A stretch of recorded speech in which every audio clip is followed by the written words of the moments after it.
Baxie's musical podcast. Resistance is useless!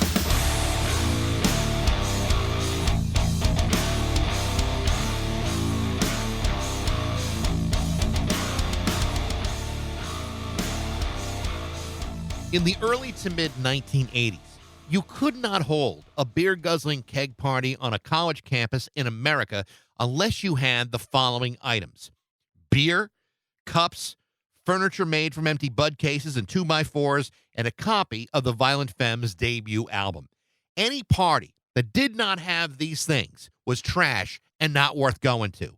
I went to literally hundreds of them.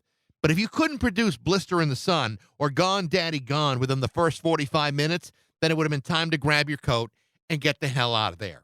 Now, I happen to have gone to college in Milwaukee, Wisconsin, the birthplace of the Violent Femmes. They were an inescapable part of my precocious college youth. The Violent Femmes, along with REM, The Replacements, Husker Du, and a few other bands at the time, were what you might call the shit. Because in 1984, they were among the most important American bands of our young lives. And since there were only 3 members of the Violent Femmes, it was not so unheard of to see them play about town, whether they were playing live or not. The band was formed in suburban Milwaukee between bass player Brian Ritchie and drummer Victor DeLorenzo. They were soon joined by the much younger Gordon Gano, who would become the band's primary songwriter. The band would accidentally be discovered by, of all people, the Pretenders. And from there, they would become one of the most important and beloved folk punk bands of all time, with their debut album going platinum and with their music being played in sports arenas around the country and around the world. That original iteration of the band would stay in place until 1993, when drummer Victor DeLorenzo would leave the Violent Femmes. So while Brian and Gordon would continue on, Victor's career blossomed as well. He became deeply involved in Milwaukee theater, art, and other musical ventures that included releasing several solo albums of his own and touring with fellow drummer Mo Tucker from the Velvet Underground. To say that Victor is somewhat of a modern Renaissance man is hardly inaccurate, and he continues to be involved in some pretty fascinating stuff to this day, including the release of A Free Society, the album with his new band, The Night Crickets, a band that includes himself, multi-instrumentalist Darwin Miners, and David J. from Bauhaus and Love and Rockets. It's simply a terrific band with a terrific record. In the next hour, you're going to hear us talk about all that stuff and a hell of a lot more. This is my interview with the great Victor DeLorenzo from the Violent Femmes on Baxie's musical podcast.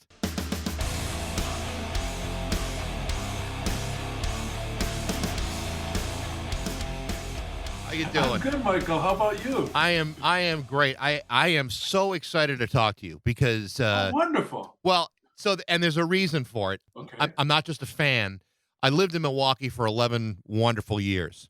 All right. Was a Marquette student, lived all over there, lived on the east side, lived at River West. I was in Milwaukee radio for a number of years. And which station were you at? I worked at the old QFM. Oh, sure. Did mornings there for a period of time, and then eventually went over to WKLH.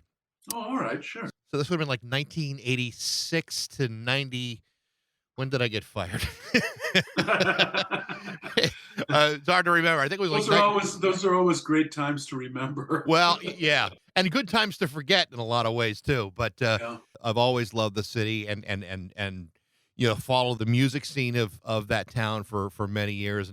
And one of the things that had always been a part of our regular schedule was the washed up has-beens. Oh, no. Yes. The washed up has-beens of rock, the noisemakers from hell? Absolutely. I mean, and I know that probably means, nothing to nobody who never stepped foot in Milwaukee, but every week it was the best show in town. You and Pat McCurdy and Sigmund Snowpeck and Kenny Baldwin. Oh, yeah. Right. Brian Ritchie. Yep. I mean, it was always Jimmy and Nelly, everybody. Yeah. And was it Pete Balistreri was in it too? Peter Balistreri was drinking really good and playing some tenor sax. That was just organized madness. That was absolutely crazy. And I'm not even sure how long that went on for, but I think everybody was kind of relieved when it finally ended because you didn't have to put up with these massive hangovers anymore.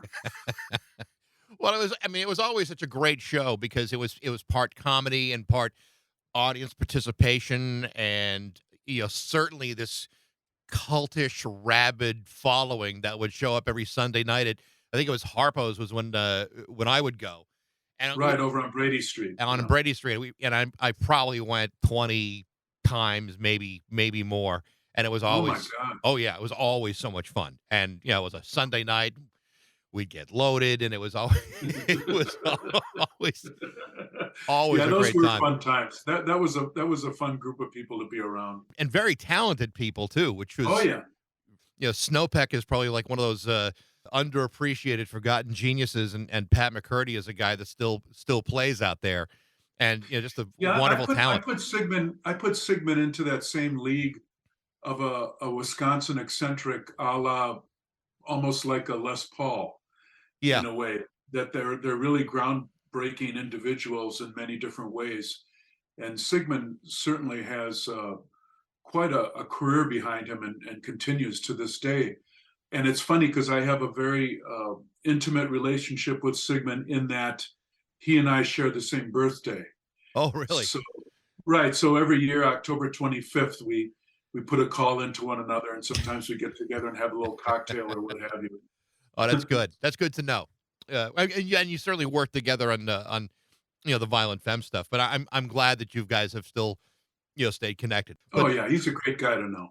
one of the amazing things about the Violent Femmes and about Milwaukee is like everybody in Milwaukee kind of just saw the Violent Femmes as a an East Side band, UWM.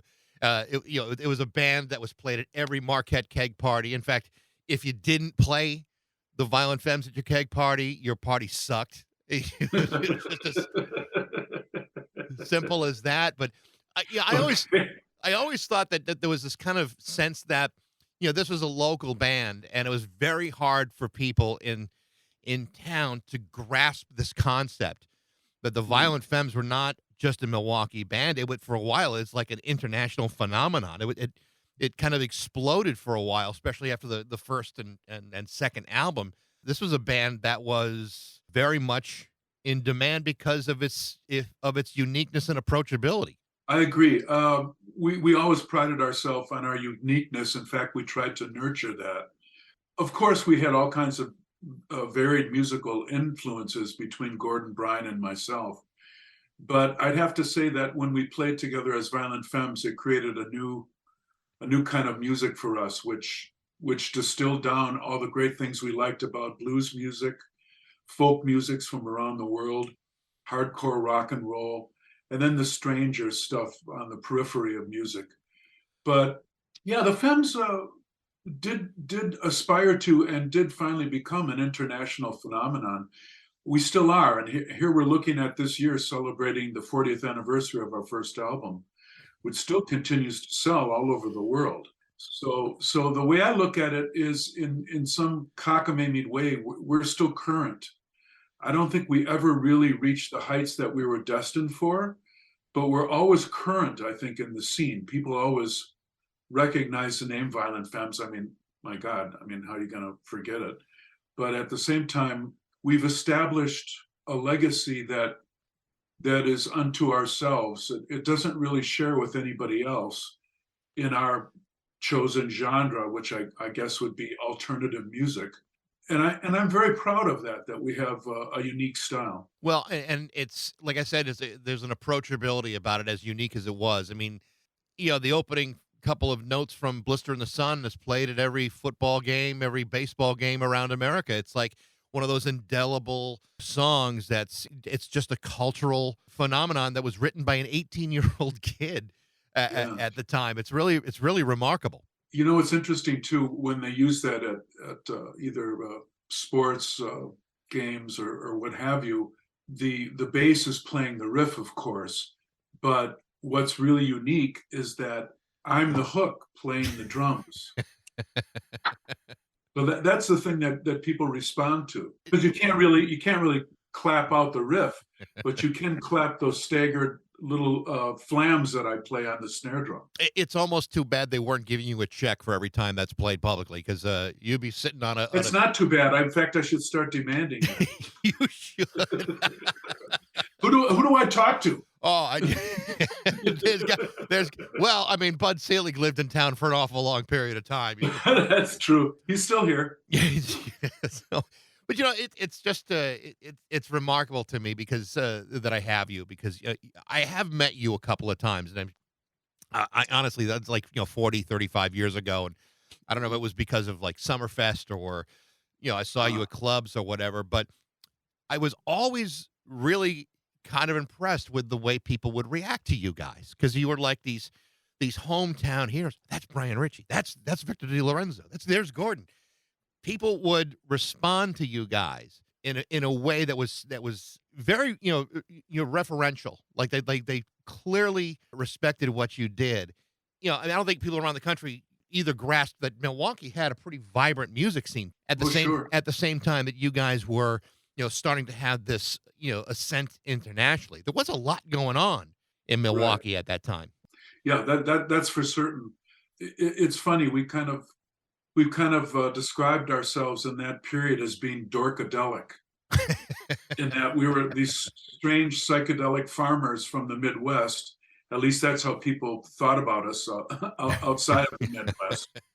And we would play this crazy music and act very strangely on stage while we were performing that music. It's still a phenomenon in my mind, and I sometimes have to sit back and pinch myself and think, did that really happen? Did we really sell out Carnegie Hall? Did we really sell out the Royal Albert Hall in London? I mean, some of this stuff is just still phenomenal to me. And again, I think it's one of those strange things where the town just saw you as this local band, and no, they were the weirdos that played underneath the marquee of the Downer Theater or the Oriental Theater. That's where people could see us. They would see us on the street busking. Yeah. Because when we started out, we couldn't really get a job in a club because people didn't take us seriously. We tried to audition for people, and they'd say, yeah, you can leave a cassette on the desk here. And we'd say, no, we have our instruments with us. We have an acoustic guitar, an acoustic bass guitar, and I play a snare drum, and we can play you some of our music right here and right now if you'd like to hear us. Oh, they didn't know what to think about that because it was going against the grain of the ordinary. So consequently, most of the time we were playing on the street, which was a good way to develop our act, because we weren't playing for people that were necessarily into seeing some entertainment.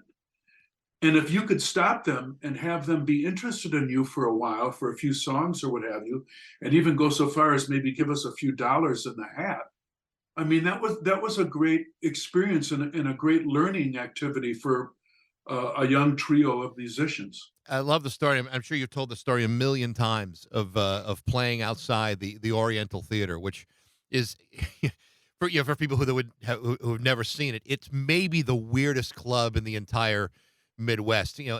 Nowhere can you go see a band, go bowling, and then hang out with bikers all in the same building. It was just it's a remarkable place. But you guys were playing outside the Oriental Theater, and for lack of a better explanation, were suddenly discovered by the Pretenders, which at the time was a huge band that was playing that night. Tell me about that story, because I just think it's fascinating to me.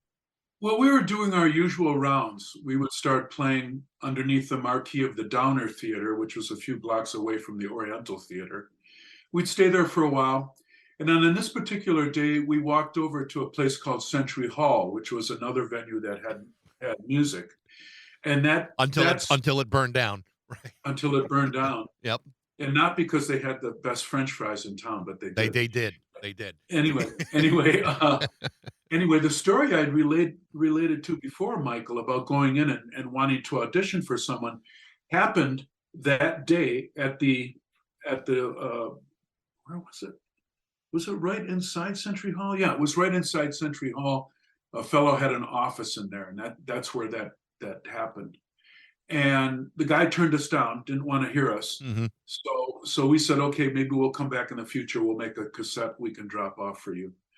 So then we decided to continue on our rounds, and the next place we were destined to go was the little space underneath the marquee at the Oriental Theater. So we're blindly playing away and enjoying ourselves. It was a nice warm day, and someone comes out of the Oriental Theater and stops and listens to us for a while. This is young guy, and he listens for a while, and then he heads up to the corner, which is where the Oriental drugstore was. Yep.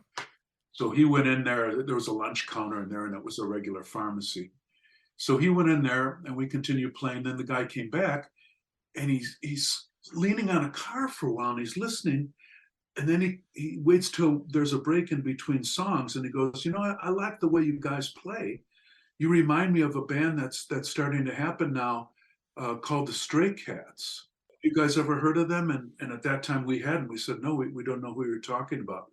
He goes, well, they're good, like a rockabilly band. You should really look into them, and you'll notice the ways that you guys are alike. And we said, oh, okay, thanks for the info. So the guy goes into the Oriental Theater. We continue playing. About maybe 15 minutes later, the doors open again to the theater. Out comes 4 people.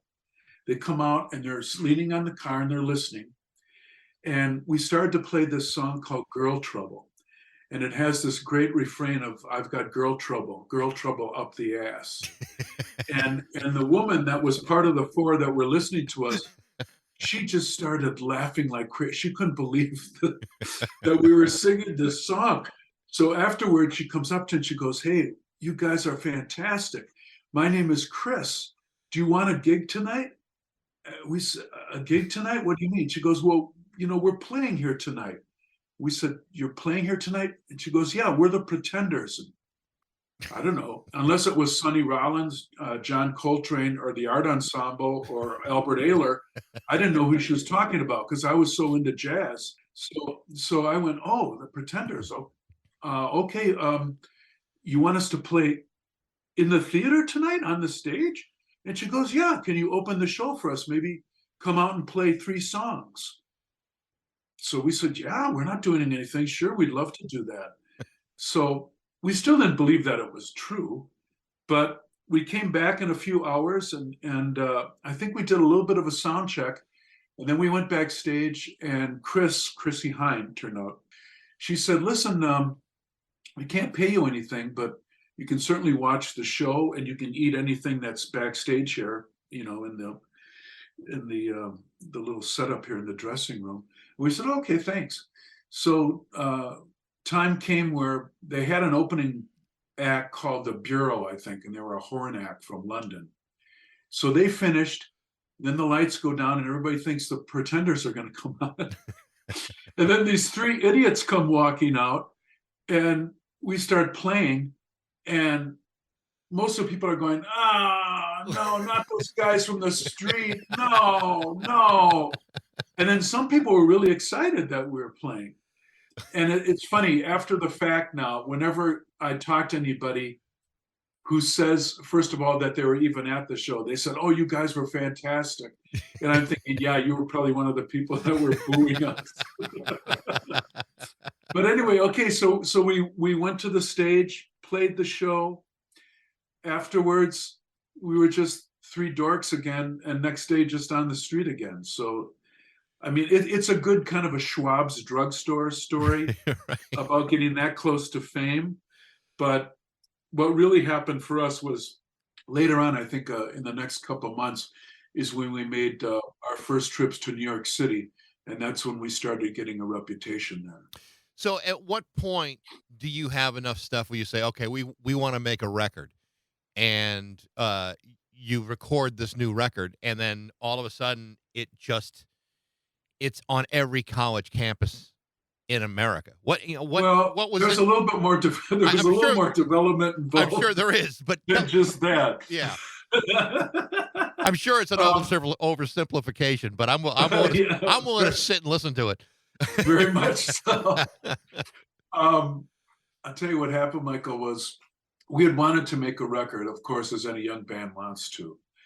And we were fortunate in that Gordon was writing so much material. He had this magic notebook that when it came time to rehearse and we wanted to do something new, he would open up this notebook and he'd say, okay, I got these lyrics and I worked on this chord progression, and here's the kind of melody that I'm fooling around with.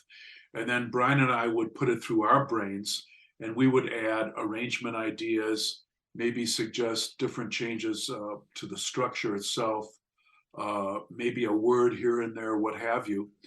And then we would fashion the song. And we had so much material by doing just that when we would rehearse. So consequently, when it finally got to the point where we wanted to make this first album, we already had enough original material to make 2 albums. So when we made that first album, it was a matter of just picking which we thought were the best collection would be at that particular point in time.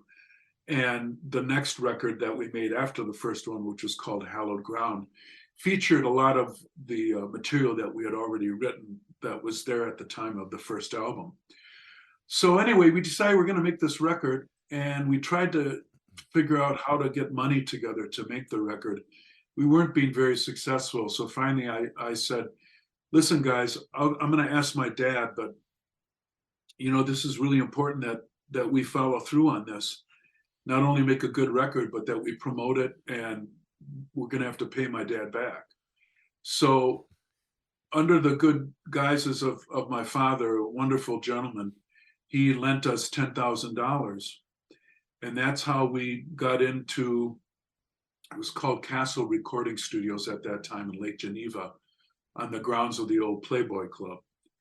And so we went in there and we made the record in off hours, and came out with a record that we weren't exactly sure what we thought about it, but we knew that it was finished, and we were going to follow through and try and get a record deal, and consequently, as I said before, pay back my father the money. I just keep thinking about, asking my own father for $10,000. He said, yeah, you could have $10,000, but you better clean your room and, mow the lawn. And well, 1981, $10,000 was a lot of money.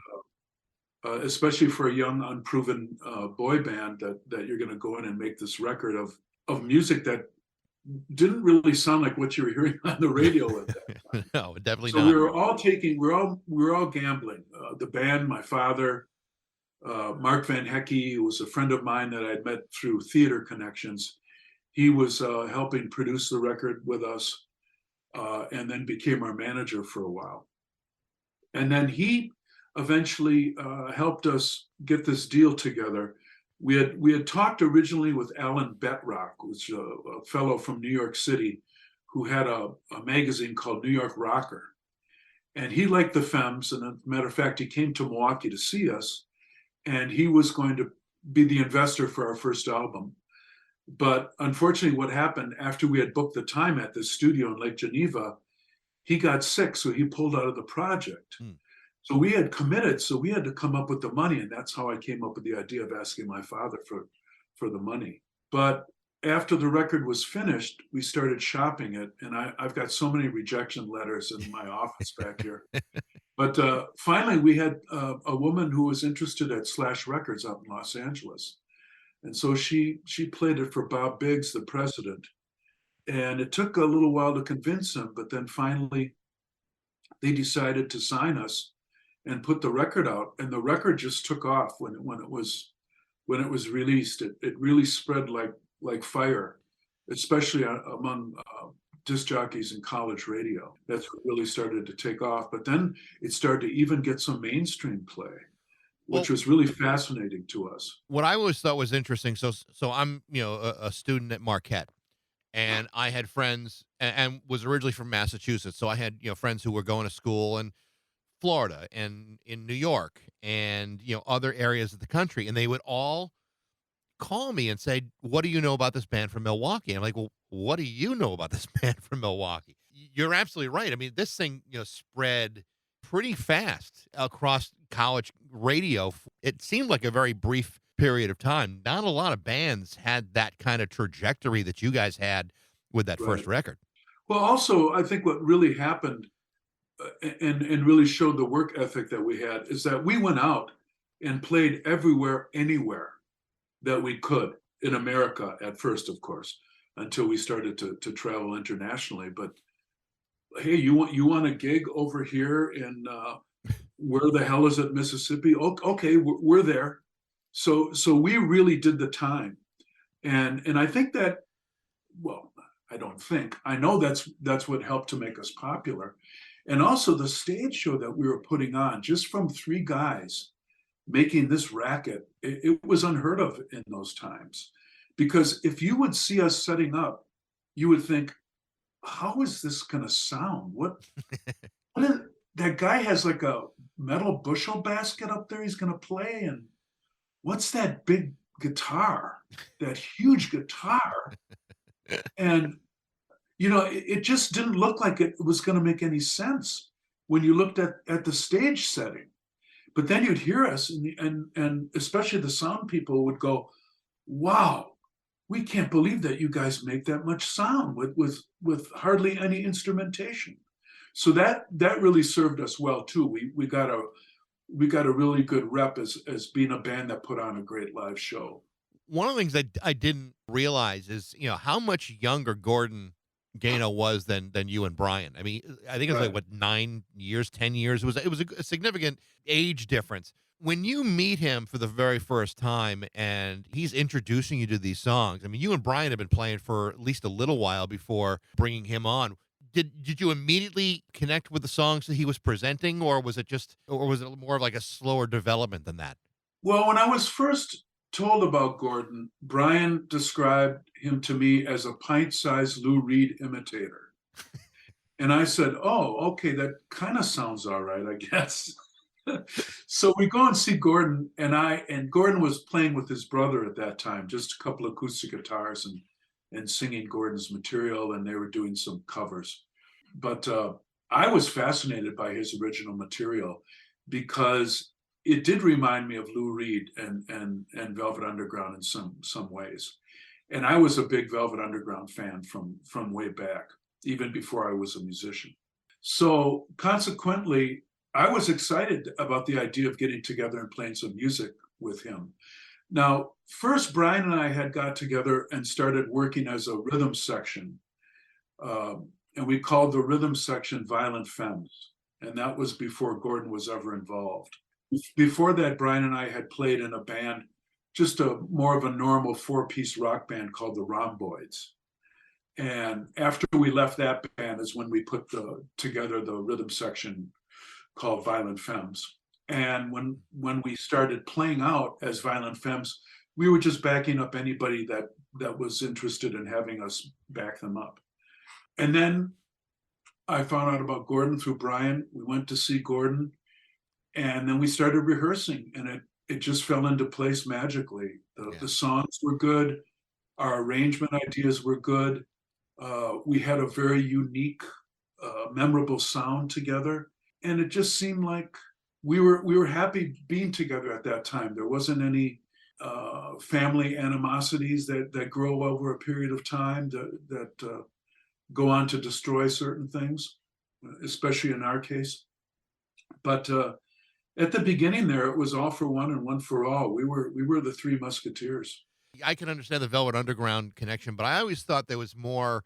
The Violent Femmes reminded me more of the Modern Lovers, which I thought was interesting because you guys had worked with Jerry Harrison on your third record, Jerry Harrison from Talking Heads and the Modern Lovers, and he was a Milwaukee guy. And we knew Jonathan Richman from being on the road too. Yeah, I can when I hear songs like "Give Me the Car," I hear like a Jonathan Richman in that song, and to me that's what kind of separated you guys from a lot of no other band wanted to be the Modern Lovers. As great as they were, I think they were afraid to kind of jump into that kind of territory. But I can see where like Jerry Harrison would see you guys and say, okay, I want to work with these guys, and like I said, he did on your third record. Yeah, and as a matter of fact, he did say something to that effect, that when I first heard you guys, I didn't know you were from Milwaukee, and Jerry's from Milwaukee too. Yeah. And so he put together that whole thing with the connection with Jonathan and the Velvets, and something that we were a little bit more into, especially Brian and I, was the more esoteric side of the jazz world, which was something that Gordon and Jerry weren't really that familiar with, but a lot of the improvisational breaks and the way we could run ragged with the arrangements at the drop of a hat. That was from Brian and I and our appreciation of free jazz and being able to really improvise and not just on a structure that's already there, but just pure improvisation. It's interesting that you talk about you being so connected to jazz. I've played the drums since I was in sixth grade, and not very well, by the way. But I've played them, and when I hear you play, the thing that I respect about it is you never overplay. You play right to the song, and you're not there to be the next John Bonham. To me, you're more like a Charlie Watts, or whether it requires brushes or basic rudiments or simple snare work. It's always to the benefit of the actual song, and in a way, there's kind of a jazz thought to the way you play. Tell me about that and about your connection to jazz. Well, when I started playing drum set, oh boy, this was probably in right around 1971 is when I started playing. Hmm. And the reason I started playing, Michael, was that my cousin called me one day, my cousin Michael Fairbanks, and he said, "Hey, Victor, I've got this friend, Mark Francetic. He's going to Vietnam. He's trying to sell some stuff to get some money together. Are you interested in buying a drum set?" And I had played viola in grade school, and I had studied piano. But the idea of playing the drums never entered my mind. But when he said that, I don't know why, but I just said, yes, I would be interested. I'd like to get that drum set. So for $350, I bought a 4-piece, it's like a black oyster pearl Slingerland drum set with cymbals, a ride, a crash, and a pair of hi-hats. And so I brought the drums home. I was still living at my parents' house. I put them in the basement where I was living. Outside of, we had a rec room down there. There was a bar, and then I had my own room down there. And so I just left the drums sitting in the bar area. And for about 2 weeks, I'd come home from school. I'd walk past the drum set. I'd look at it, and then I'd just go into my room. And I didn't even know how to set up the drum set. I didn't really know anything about the architecture of it.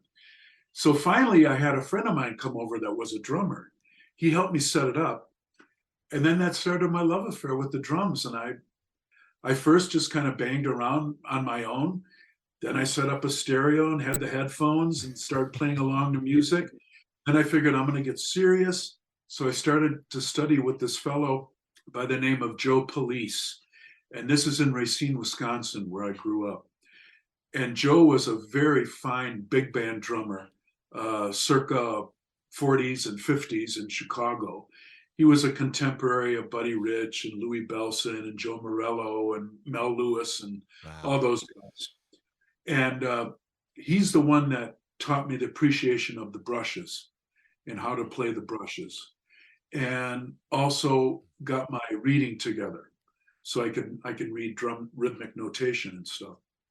And I studied with him for quite a while. And then I came up to Milwaukee here, and I went to school at UWM. And then I studied symphonic percussion with Telly Lesbines of the Milwaukee Symphony. And then I also studied theater and contemporary literature. Those were my 3 focuses at school. But the funny thing about the playing drums for the Femmes is I agree with what you said. The good drummers, the good song drummers, like say, God bless Charlie Watts and Ringo and what have you, is not only they played the song, but they played the song with an authority and a control over their influence that you could always tell they were playing the drums, even though it was maybe just a very simple beat that they were playing. You just could tell the way that they sounded, the way their snare drum sounded, or the way they played the cymbal, or how they would crash on the cymbals, or what have you. I mean, it's called style, of course, and you could pick out those styles of these individuals. And I wanted to be that way. That's the way I wanted to play songs. Was I wanted to be a stylist. But then I would also want to have that ability, like say a Rashid Ali or an Elvin Jones or a Don Moye or what have you, to really just improvise and use the drum set in a very evocative, very pure way.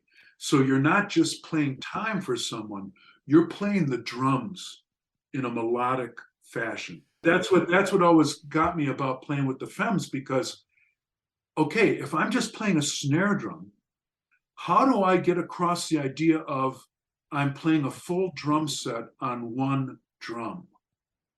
And so I started figuring out how to break up the rhythms so it would suggest that. Of course, you can't really do that because it's one drum, Right. but you could suggest that by the way I was playing, that there was a snare drum. Here was maybe how the bass drum would feel if it was there. Here's the ride, whatever it is, on a hi-hat or a cymbal. And that was my challenge. How can I do that on one drum? Well, and I think, anyone like a drummer can understand exactly what you're saying. As someone who may have never played drums may think, well, Ringo's not that great or Charlie Watts wasn't that great. A real drummer will tell you, oh no, you need to understand the genius behind those guys. It was much more complicated than you might realize. And I totally get what you're saying. It's actually kind of funny because my first drum kit was a Blue Sparkle Slingerland Radio King. Oh, And it was beautiful. And my first teacher was an old jazz guy, just like you, a big band player, and he was fantastic. there you go. But he was the crankiest, meanest son of a bitch you ever met in your life. And oh no! and if I if I came to the lessons and I hadn't really practiced all that hard, he just he'd start screaming and yelling. It's like, you got the whole paradiddles wrong. It's like, at that point I said, okay, maybe I'll skip these lessons and find something else. And then I played the headphones and records like 95% of everybody else. But I totally understand that. And when it comes to things like brushes and snare work, there's an artistry and a technique about it that when you can combine the two and fit that into the context of a song, it completely changes what that instrument really is. It's a much more expressive instrument than just pure percussion. It's Right. a beautiful instrument. Right. And especially when you're talking about the world of brush playing, there's so much there to uncover. Whereas a lot of people, when they play brushes, they just use them as substitutes for sticks. And they don't really get into the artistry of it. And that's something that I fell in love with right away. And I think that I can play much more expressively with brushes than I can with sticks. There's just something about the play you get out of the brushes, and of course also the swirling motion and the scraping, which help to define rhythms. But I don't know. I still to this day, I just love the brushes. When I get them in my hands and I start playing, it just makes me feel wonderful. It's in a way, it's kind of like a lost art. Is Sure. in contemporary music, the use of brushes, Right. the way it's just kind of like a forgotten thing. But when you hear it done and you hear it done right and beautifully, it is a very expressive way of playing that instrument. Well, that's why I'm very glad that the two musical groups I play mostly with now are 1913, which is a duo with the cellist Janet Schiff and myself. And she loves that I play the brushes. And then I play with David J. and Darwin Miners in a trio called Night Crickets. And those guys like the brushes too. So I'm very fortunate that I'm working with people that appreciate it and don't just want to hear the heavy-handed stick playing. Right. They're into the finesse of it. I want to ask you about the Night Crickets, because I've been listening to that record quite a lot lately. Oh, good. One of the reasons why is it was released on Omnivore Recordings, and Cheryl Pavelski is an old Marquette friend of mine. I've known Cheryl for, oh my God, almost nearly 40 years. And what a great woman. She is phenomenal. And yeah, she's phenomenal. And her success with winning Grammys and being nominated, I'm so proud of her, the way she's done it. But the idea of you playing with David Haskins, David J., from Bauhaus and Love and Rockets. It seems like an odd combination until you hear the record, and then you say, Yes. "Oh, this makes total sense," and Yeah. it's a great record. It's moody, it's dark, it swings. It's like a really great, powerful record. It's almost a shame that he's going back on the road with Love and Rockets to as opposed to spending more time with this. Tell me about how you got Well, together with them. Here's some good news for you, Michael. We're about 85% done with the second album. Oh, good. So there's another record in the pipeline right now as we speak. And when I thought about it at first, the idea of it, because it all came about by kismet. In 2013, I got back together with Violent Femmes and we played 4 shows.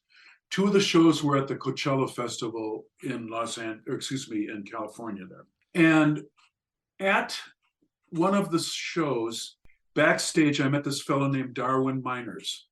And it turns out he was a musician, but he was also the manager of David J. And so he started talking to me about David and how he's working with him and then describing to me his own music and what his tastes were and what kind of instruments he played and this and that. And we got along very well. So we stayed in touch. And then maybe about, a few months later, he asked if I'd want to be part of this record that he was making. And David was going to be a part of that. And I said, sure. So I think what happened was I don't think I turned out to play anything. I'm a little foggy remembering this because mostly what I remember is going out to visit Darwin and meeting up and working with Darwin on a video for one of the songs off the album. But anyway, so I go out to make the video, and that's where I make my acquaintance with David J. And it turns out that he said that Bauhaus were the biggest Femmes fans. Really? Which you'd never know that listening to their music. But he said, no, we were really impressed by you guys. We liked the sound that you made, and we liked that kind of Americana that was happening with you guys. And also you weren't a big heavy metal band, a hair band. You guys look like these guys from the Midwest, and we really appreciated that. So anyway, get to know David a little bit, come back to Milwaukee. And then we fast forward to 2021. It's about the holiday time. And Darwin gets in touch with me and he goes, hey, Victor, is it possible if I gave you some money, could you create some drum tracks for me that I could write some songs to? And I said, sure, I could do that. But also, I have a studio here in Milwaukee, which I've had for decades. Right. And anytime I have a good drum setup going and I like the sound, I'll record just some wild drums. I'll just get a click track going and I'll just play some drums because I like the sound. And then I figure I'll create this graveyard of beats that I can just pull out and use if I'm interested in doing something like that. Now, would you want me to send you some of those things? And he goes, yeah, why don't you do that? So I sent him, I think, maybe 3 tracks of drums and percussion. And he started working on it. And then one day I was thinking, maybe I should ask him if he would think maybe David would want to be interested in playing along. So he asked David, and David said, yeah, I'd love to do that. So before we know it, we've got 6 songs going. And this is all remotely, just sending tracks back and forth through the ether. And it was amazing how fast everything came together and how we were so like-minded in what we were contributing. Because it wasn't like I would say, okay, this is kind of like a CCR feel, and I want you to write some lyrics about this. We all just had ideas once we'd hear the track, and we would contribute, and then we would fashion or delete certain parts of the idea, whatever. But it was a true collaboration in that sense, and that we didn't know what we were getting into. And the next thing we knew, we had an EP, a 6-song EP that was finished. That's the point where I figured I would introduce myself to Cheryl because I didn't know her. So I called her and I said, listen, we have this EP. Would you be interested in hearing it? And she said, well, Victor, we mostly deal with with resurrecting stuff that has been gone for a long time, or reissuing catalogs of whole catalogs of people or what have you. But we do some new stuff. But sure, yeah, I would like to hear it. So I sent Cheryl the tracks on a Monday. She got back to me on Wednesday and offered us the deal.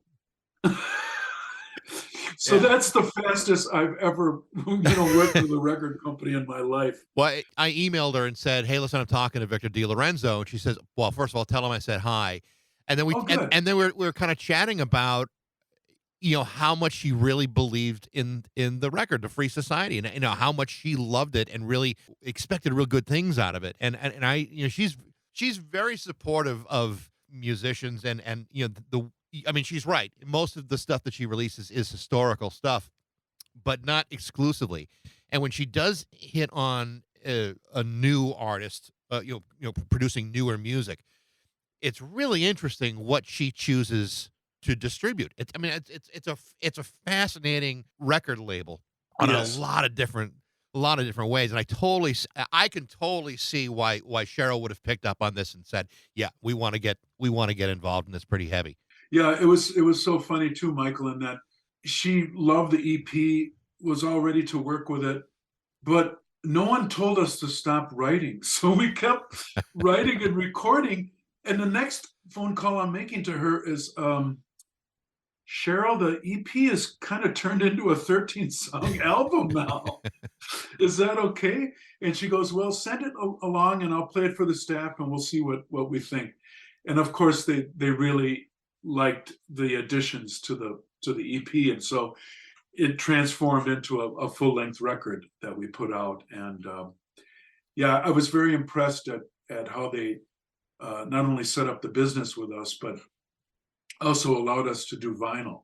And the pressing is really, I was very, very happy that the pressing sounded as good as it did. I'm thrilled to hear that you guys are close to doing a second record, because I'm real curious to hear what it sounds like. Is it similar? Oh, the second one is incredible. I mean, the songwriting has really taken us to new heights, and also the instrumentation. There's a lot of stuff going on now that it's really exciting to me, because I always tell the guys every time I open up an email from them with new tracks, it's like a young kid on Christmas morning. I just get so excited. I don't know what's going to be there. It's interesting when a project suddenly becomes a band. You start off as like a side project, but now you're used to playing with each other and you know each other's strengths a little bit more than your weaknesses, and you play to those strengths and weaknesses. I mean, it must be a little bit more exciting now. Like, it's like, okay, these are guys that I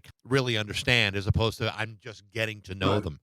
Right, and that's what we had in mind too. We didn't want it to be just a project, which I have disdain for that terminology, but it is a band. It's a band of three thinking, living musicians, and we're all excited to be working together.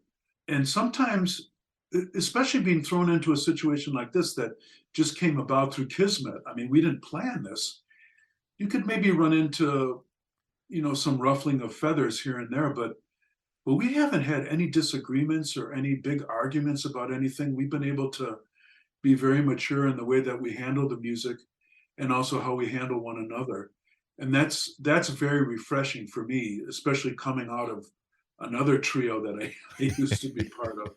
So this is very refreshing, and I just can't wait to see what people think about this next record, because there's a few songs on this that I think are really going to hit. I think people are really going to be surprised. So what's the time frame on that? When do you think you'll be ready to put that out? I don't really have a time frame right now. Like I said, we're about maybe 85% finished. Hopefully we'd be able to go to mastering maybe sometime towards the end of February. But I don't see this even coming out until maybe fall, probably. And we are talking about in the future doing some live shows. So you could open up for Love and Rockets. Well, I don't know about that. Well, I can't wait to hear it. I wish you guys the best. I like I said, Thank you. I love the first record, and I've been a big fan for a long time. Did you see the new video? I did see it. It's really cool. Right. Yeah, it's wicked. Good. It's really well done. So, but honestly, I truly appreciate you spending some time today because Oh, my pleasure, Michael. Hey, I've always got time for another drummer. well, it's funny. I have I've always got time for another drummer. there you go. I mean, just to show you, All right. I got an old I got an old snare I'm trying to fix. I fucked this thing up so many times, but Wait, what is it? this is an old Pacific. Oh yeah, okay. And the lugs came all loose. They got all rusted, and all right. I got the pieces, and then all of a sudden the pandemic hit, and my wife, who's a teacher, I couldn't play during the daytime when she was teaching from home, so I just put it aside and stopped playing for a while, and then she went back into the classroom, and then I said I think I'll just go buy another snare. Yeah. Yeah, and did that instead. But right now I got a Pacific that I like. It's a nice, inexpensive, Sure. set to just kick around with. But no, I listen. I could talk drums all day long. Yeah. It really could. I hadn't bought any new drum material in so many years. I mean, having a recording studio here, I have 4 drum sets, and I think I probably have about 19 snare drums and an assortment of different cymbals and percussion and keyboards. I've got guitars, I've got all kinds of stuff here because I play other things besides the drums too.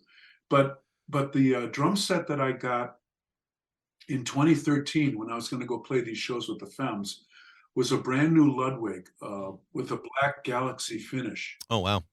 And that's mostly what I play now. I got 2 different bass drums. I got a 20-inch and I got an 18.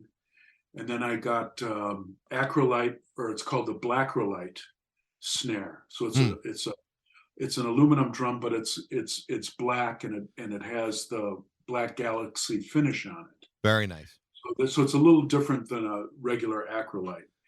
And then I have just a 8x12, 14, and a 16 floor tom. But I love that drum set. I had mostly played Gretsch for most of my life, Mm-hmm. but for some reason Ludwig just seemed very appetizing to me at that time, and they were very nice to me too because I'm a Ludwig artist. And man, that particular set that they made me, I just love that set. That's what you hear all over the Night Crickets record. Yeah, And, it sounds. and that's all over the brand new one too. Yeah, it sounds great. It's funny because in the the first Violent Femmes record, in a way, the drums sound like they're like the that the heads are made out of cardboard. It's like, it's such a lo-fi sound. Clearly you upgraded with the new record, but Right. I'm like one of these guys. I got lucky, stumbling onto like some things on eBay, or Sure. one of the things that sometimes happens, you'll see someone drop something at the end of their driveway, that Right. anybody can grab for free. And I'm driving my car one day, and I'm driving around town, and I see something on the ground. I'm like, holy shit, that's a set of rototoms. Oh yeah. So someone had dropped off this set of rototoms, and they were, a little bit rusty, and I tried to clean them Yeah. up and everything. Even bought heads for them and brand new stand. And, I didn't really want rototoms, but I wasn't gonna drive away from rototoms Yeah. are being thrown away. They sound amazing. They sound Sure. yeah. It was like the 3 rototoms together on the rack toms, and it was like so Right. cool to have. And I don't play them, but it's like I got them. That's right. Well, it's like me. I have a Gretsch 1954 cocktail drum, Oh wow. and I don't play it all the time, but I have it. And I'm glad I do have it. Yeah. But yeah, you like anything. If you're a collector, you can get carried away. Luckily, I mean, for me, the 2 worst things, right, being a drum collector and also having a studio. I mean, you can burn up money so fast in both of those venues. But I'm glad that I always discipline myself. So the collection that I have is fine for me. I'm not looking for anything brand new, even though a year ago I bought a Zildjian, the Avidus line. Oh wow. I bought a 19-inch ride, and the patina looks like it's a cymbal from the 50s, right? and it's expensive. It was a 19-inch ride for $650. Wow. But man, this is my favorite cymbal I've ever had in my life. I bet. Love this cymbal. I want to get a pair of the hi-hats now, but I think the hi-hats are like $900 or something. There's no But end. I mean, there's no but I mean, end.